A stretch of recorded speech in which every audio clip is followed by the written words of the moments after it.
කිරිබත්ගොඩ නගරයේ පිහිටි රජයට අයත් ඉඩමකට කූටලේඛන සකසා විකිණීමට තැත් කිරීමේ චෝදනාව මත හිටපු අමාත්‍යවරයෙකු වූ මර්වින් සිල්වා හිටපු රාජ්‍ය අමාත්‍ය ප්‍රසන්න රණවීර ඇතුළු 6 දෙනෙකුට එරෙහිව ගම්පහ මහාධිකරණය විසින් අධිචෝදනා බාර දීම අද සිදු කරන ලදී.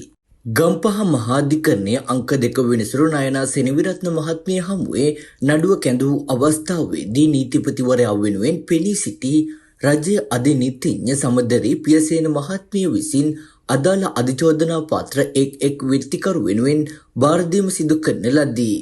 හිටපු අමාත්‍ය මර්වින් සිල්වා, හිටපු රාජ්‍ය අමාත්‍ය ප්‍රසන්න රණවීර, නවීන් වීරකෝන්, මිල්රොයි පෙරේරා, ජයන්ත කබ්‍රාල් සහ සරත් එදිරිසිංහ මෙහිදී අධිකරණය හමුවේ පෙනී සිටියා.